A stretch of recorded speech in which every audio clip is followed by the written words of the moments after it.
Merhaba arkadaşlar, kanalımıza hoş geldiniz. Bugün sizler için Son Yetkim filminin en güzel ve en özel karelerini sizler için hazırladık.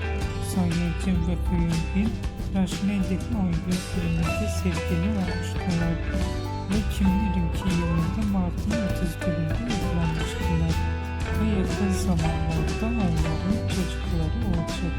Biz de sizler için Son Yetkim filminin en güzel ve